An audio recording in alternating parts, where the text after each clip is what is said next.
मैं स्वागत करता हूं आज के इस कार्यक्रम में माननीय उपराज्यपाल सेव नेशन फाउंडेशन के वजाहत साहब और उनकी टीम का भी। और पहली बार उनके बाद मोहम्मद यूनुस वाले हैं, तहसील बिजबिहारा अनंतनाग,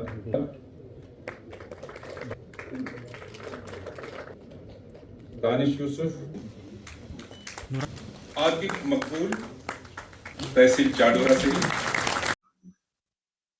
मैं सबसे पहले जो लोग टेरर विक्टिम के शिकार हुए ऐसे सभी लोगों को श्रद्धांजलि अर्पित करता हूं।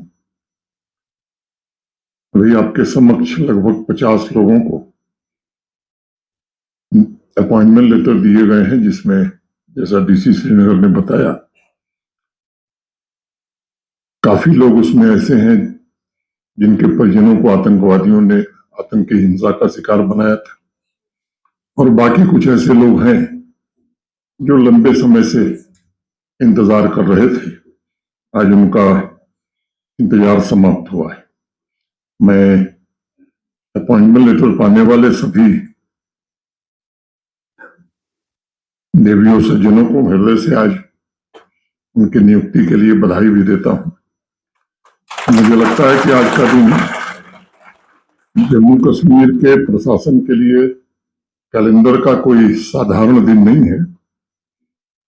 टेरर विक्टिम फैमिलीज और सेवा के दौरान जो लोग दिवंगत हो गए और सरकारी कर्मचारी थे, गवर्नमेंट एम्प्लॉय थे, के आश्रितों को रोजगार प्रदान करके उनके जीवन में उम्मीद की एक नई किरण जलाने का काम प्रशासन के सहयोग से हुआ है, और मुझे लगता है कि इसके कारण उनके जीवन को फिर से संभलने का एक अच्छा सुनहरा अवसर मिलेगा।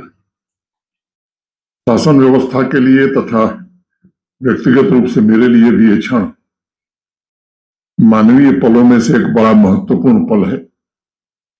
पिछले वर्ष से अन्याय के साये को समाप्त करके इंसाफ की एक नई सुबह टेरर विक्टिम फैमिलीज के दरवाजे तक पहुंचाने में हम और हमारा प्रशासन सफल हो सका।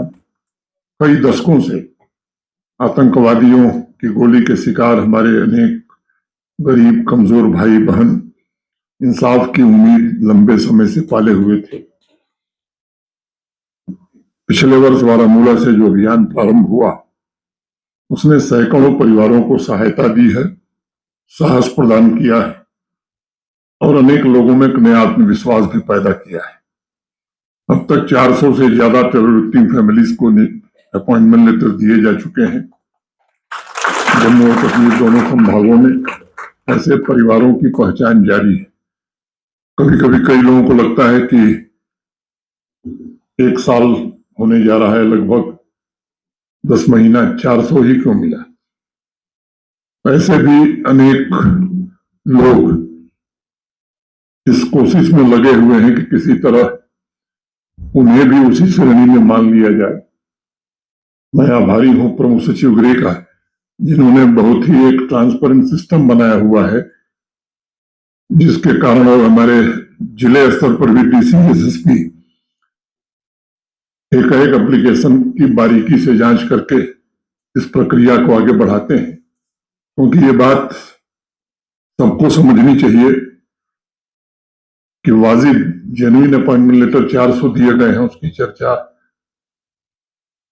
होती है, लेकिन अगर एक गलत अपॉइंटमेंट लेटर मिला तो उसकी चर्चा यही नहीं पूरे देश में उससे ज्यादा होगी। तो इसका ध्यान बराबर रखा जा रहा है।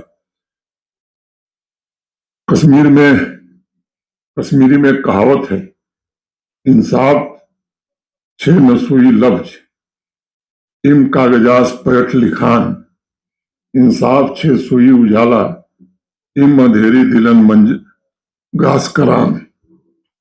ये सच है कि इंसाफ केवल कागजों पर लिखे हुए अल्फाज नहीं, बल्कि इंसाफ एक ऐसा उजाला है जो आवाम के दिलों के अंधेरों को दूर करके उम्मीद की नई किरण जलाता है। पिछले वर्ष इसी भावना से पूरी शिद्दत के साथ दुख और तकलीफ से भरे टेरर विक्टिम फैमिलीज और ऐसे लोग भी जिनके परिजन सरकारी सेवा में थे, वो भी लंबे समय से इंतजार कर रहे थे।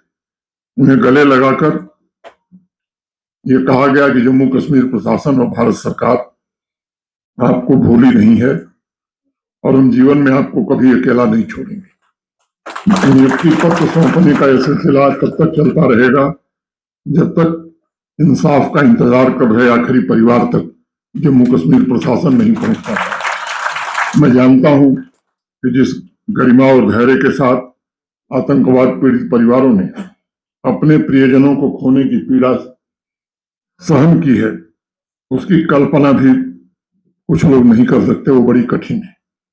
हर एक सामान्य परिवार की ख्वाहिश होती है कि उसका जीवन स्नेह और सपनों से भरा हो, लेकिन जम्मू कश्मीर में 90 के दशक से हमारे पड़ोसी मुल्क और उस इकोसिस्टम के द्वारा प्रायोजित आतंकवाद ने हजारों निर्दोष परिवारों की स्थिरता, उनका विश्वास, उनका भविष्य, उनके सपने छीन लिए। मैं मानता हूं कि टेरर विक्टिम फैमिलीज को इंसाफ दिलाने के अभियान द्वारा जम्मू कश्मीर प्रशासन ने ऐसे परिवारों को उनका भविष्य वापस सौंपने का एक गुरुतर दायित्व का निर्वहन किया है। एक बड़े मशहूर शायर हुए हिंदी में, दुष्यंत कुमार, उनकी दो पंक्तियां मुझे ध्यान में आ रही हैं कि हो गई है पीर पर्वती पिघलनी चाहिए, इस हिमालय से कोई गंगा निकलनी चाहिए। मैं मानता हूं कि जम्मू कश्मीर में इंसाफ की यह गंगा वितस्ता के दर्द को समझकर अनेक लोगों के आंसू पोंछने का काम कर रही है, और इसलिए मैं इसे केवल प्रशासनिक कर्तव्य नहीं बल्कि हम सबका सामूहिक नैतिक दायित्व भी मानता हूं। मुझे याद है गत वर्ष अमरनाथ यात्रा शुरू होने वाली थी अनंतनाग में। मैं कई टेरर विक्टिम फैमिली से मिला था और उनके आश्रितों, निकटतम संबंधियों को फिर से रिहेबिलिटेट करने का भरोसा दिया था। तब से ये केवल एक प्रशासनिक प्रक्रिया नहीं है, वह केवल कागजों पर हस्ताक्षर करने, फाइलों को आगे बढ़ाने या कुछ सरकारी पदों को भरने का विषय नहीं है। उसके पीछे इंसाफ की एक गहरी भावना है। सालों से आतंकवाद के शिकार ऐसे परिवार सिर्फ संवेदना के सहारे जीवन काट रहे थे। इस पूरी प्रक्रिया प्रोसेस के पीछे एक लक्ष्य हम सबका है और हमने सुनिश्चित करना था कि कोई भी आतंकवाद पीड़ित परिवार उपेक्षा की दरारों में गिरकर आवाम और प्रशासन की नजरों से दूर न हो। इसलिए मैं इन नियुक्ति पत्र को, अपॉइंटमेंट लेटर्स को दया और उपकार के रूप में नहीं देखता हूं, बल्कि इंसाफ है ये, और आज का कार्यक्रम उसी इंसाफ का जीवंत प्रमाण है। यहाँ उपस्थित सभी परिवारों से मैं कहना चाहता हूं कि आपकी पीड़ा और लंबे इंतजार की वजह से आपको जो तकलीफ हुई है उसको हम सब बखूबी महसूस करते हैं, समझते हैं, और मैं आपको भरोसा देता हूं कि आतंकवाद के जिस इकोसिस्टम में आपको कभी न भरने वाले जख्म दिए, उन्हें भी जम्मू कश्मीर पुलिस और सिक्योरिटी फोर्सेस और पूरा प्रशासन हमारा ऐसा दंड देने में लगा हुआ है कि उनकी आने वाली नस्लें भी सदैव याद रखेंगी। मैं कई अवसरों पर इस बात को कहा हूं कि जिन आतंकवाद पीड़ित परिवारों की जमीन या घर पर कब्जा किया गया है उसे भी मुक्त कराना ये प्रशासन की जिम्मेदारी है। और मैं प्रमुख सचिव गृह से निवेदन करूंगा कि आपने जो वेबसाइट लॉन्च की है उस पर जो इस तरह के मामले हैं, एक बार उनका रिव्यू होना चाहिए। फिर हम सब बैठ करके उसमें क्या कार्रवाई हुई है, इस मामले में जांच कहां तक पहुंची, कौन सा मामला कहां है, एक बार आप हफ्ता 10 दिन में इसका रिव्यू कर लें तो फिर इसको भी आगे बढ़ाया जाएगा। मैं जानता हूं कि कई ऐसे टेरर विक्टिम फैमिलीज में लोग अभी भी हैं, 13 साल की उम्र में, 12 साल की उम्र में आतंकवादियों ने उनकी हत्या कर दी। अब उनका कोई निकट परिजन नहीं है, लेकिन जो उनके परिवार में लोग हैं वो भी काफी तकलीफ से गुजर रहे हैं। ऐसे कई लोगों को मैं जानता हूं जिनकी आंख की रोशनी चली गई आतंकवादियों की गोली के कारण। अनेक ऐसे लोग हैं जो पूरी तरह अपंग हो गए। ऐसे अनेक परिवारों की एक विस्तृत सूची हमारे सहयोगियों ने बना करके मुझे सौंपी है। आज के कार्यक्रम के बाद उन्हें कैसे रिहेबिलिटेट करना है इस पर क्या किया जा सकता है, प्रशासन के अपने वरिष्ठ सहयोगियों के साथ मैं चर्चा करूंगा। फिर उस मसले को भी, जैसा पिछली बार मैंने कहा था कि जिनके पास आवास नहीं है उनके आवास बनवाने का काम हम अप्रैल में प्रारंभ करेंगे, वो भी सूची तैयार है और वो काम अप्रैल महीने के अंत में हम लोग प्रारंभ करेंगे। आदरणीय प्रधानमंत्री श्रीमान नरेंद्र मोदी जी के मार्गदर्शन में पिछले 5-6 वर्षों में जितने भी इनिशिएटिव लिए गए हैं उनका एक व्यापक उद्देश्य रहा है कि कैसे जम्मू कश्मीर का निर्माण हो सके जो अपने अतीत की पीड़ा से परिभाषित न हो बल्कि आत्मविश्वास से भरा हुआ। 5-6 वर्षों में हम सबने भी एक ऐसे जम्मू कश्मीर को विकसित करने का प्रयास किया है जो अपनी शक्ति को अतीत के संघर्षों से नहीं बल्कि अपनी सपनों की ऊंचाई से मापने का काम कर रहा है। एक ऐसी व्यवस्था निर्मित करने का प्रयास हुआ है जो सामाजिक न्याय, गरिमा और समान अवसरों पर आधारित हो। हमारे प्रशासन के सहयोगियों से भी मैं बराबर चर्चा करता रहा हूं कि आवाम के प्रति व्यवहार में सम्मान और गरिमा ये जब नजर आती है तो मुझे लगता है कि इसका इम्पैक्ट जमीन पर बहुत होता है। सामान्य नागरिक प्रदर्शन नहीं बल्कि परिणाम की अपेक्षा रखता है। जम्मू कश्मीर का हर नौजवान अपने अंदर अद्भुत संभावनाएं लिए चल रहा है और ये हम सबका सामूहिक दायित्व है कि उन संभावनाओं को कैसे शक्ति दी जा सके, वो संभावनाएं बुझ ना सके। हमें मिलकर के ये प्रयत्न करना होगा कि जम्मू कश्मीर का नौजवान, यहाँ की बच्चियां भविष्य को नया आकार दे सकें और जम्मू कश्मीर की सुनहरी किस्मत लिखने में पूरी तरह से कामयाब हो सकें। ये सच है कि पिछले 5-6 वर्षों में जो यात्रा है जम्मू कश्मीर की,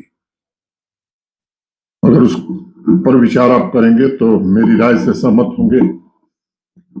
इस वर्ष भी संघ लोक सेवा आयोग माने यूनियन पब्लिक सर्विस कमीशन में भी 16 बच्चे जम्मू कश्मीर से चुने गए। ये सिलसिला पिछले 4-5 वर्षों से तेज गति से आगे बढ़ रहा है। इन सब प्रयासों का परिणाम है कि शायद पहली बार जम्मू कश्मीर को रणजी ट्रॉफी में विजय हासिल हुई है लंबे समय के बाद। इन सब अनेक काम ऐसे हुए हैं, इन सब प्रयासों का ही परिणाम है। कल भारत सरकार की ओर से एक यहाँ कार्यक्रम का आयोजन हुआ था। ट्राउट के लिए देश भर के लोग जम्मू कश्मीर की ओर निगाह लगाए हुए हैं और एक बड़े मछली पालन में कैसे गुणवत्ता लाई जा सकती है उस दिशा में जम्मू कश्मीर प्रशासन द्वारा बनाई गई HDP केवल जम्मू कश्मीर के लिए नहीं बल्कि देश के लिए भी मार्गदर्शन का काम करने लगी है। अनेक इस तरह के काम हुए हैं और मैं बार बार कहता हूं किसी भी क्षेत्र का विकास केवल आर्थिक समृद्धि से नहीं बल्कि वहां के नागरिकों का जीवन स्तर कैसा है इस पर निर्भर करता है। मैं फिर से प्रशासन के अपने सभी वरिष्ठ सहयोगियों के प्रति हृदय से आभार व्यक्त करता हूं जिन्होंने पूरी जिम्मेदारी के साथ इस काम को आगे बढ़ाया है और कोशिशें हैं। अनेक लोग अभी भी जो ऐसे तत्व हैं वो कोशिश कर रहे हैं कि हमारी एकता को कैसे तोड़ा जाए, पंथ के हिसाब से लोगों को कैसे बांटा जाए और जम्मू कश्मीर को कैसे कमजोर किया जाए। इस बात को हमें बराबर याद रखना होगा कि सबसे पहले हम भारतवासी हैं और इस भारतवर्ष की तरक्की, इसी भारतवर्ष के अमन के लिए हम सबको जीना और मरना भी है। मुझे लगता है कि जम्मू कश्मीर निश्चित रूप से भारतवर्ष की समृद्धि के साथ जम्मू कश्मीर की समृद्धि, भारतवर्ष के विकास के साथ जम्मू कश्मीर का विकास ये जुड़ा हुआ है। मैं सभी अपने प्रशासन के सहयोगियों से जरूर याद रखूंगा कि हम सबको मिलकर के सुनिश्चित करना है कि जम्मू कश्मीर का हर परिवार, आवाम, सरकार की संस्थाओं पर पूरा भरोसा करे और इस भरोसे को हम और कैसे मजबूत कर सकते हैं। माननीय प्रधानमंत्री जी का जो मूल मंत्र है जीरो टॉलरेंस टू टेररिज्म, उस पर चलते हुए आतंकवाद के खिलाफ भी निर्णायक, सख्त और त्वरित कार्रवाई जारी रहेगी। मैं इस कार्य में भी जो यहाँ सभागार में आम नागरिक उपस्थित है उनसे भी मैं निवेदन करना चाहता हूं, इसमें आपके सहयोग की भी अपेक्षा हम रखते हैं। हमें ऐसे तत्वों का सामाजिक बहिष्कार करना होगा जो अलगाववाद और आतंकवाद के इकोसिस्टम को आज भी पाल रहे हैं। ऐसे तत्वों को मुंहतोड़ जवाब देने का काम पुलिस, सिक्योरिटी फोर्सेस, सेना कर रही है, लेकिन उनके सपने कभी न पूरा हो सके इसके लिए मैं आवाम से भी निवेदन करूंगा कि आपको भी ऐसे लोगों को पहचानना, उनका सामाजिक बहिष्कार करना और प्रशासन की मदद करना, ये आपकी भी नैतिक जिम्मेदारी है। अंत में अपनी बात पूरी करने से पहले मैं कहना चाहता हूं कि जिन परिवारों को आज अपॉइंटमेंट लेटर प्राप्त हुए हैं उनके लिए एक नई जीवन की यात्रा आज प्रारंभ हुई है। ईद से पहले ईद का ये एक तोहफा है जो जम्मू कश्मीर प्रशासन ने आपको सुपुर्द किया है। मुझे विश्वास है कि आपका जीवन भविष्य में बेहतर होगा। आप सभी नई ऊर्जा, नई ताकत से विकसित जम्मू कश्मीर और विकसित भारत के निर्माण में जुटेंगे। आप सभी को ईद की अग्रिम बधाई देते हुए, ईद मुबारक कहते हुए मैं अपनी बात पूरी करता हूँ। बहुत बहुत धन्यवाद। जय हिंद, जय भारत।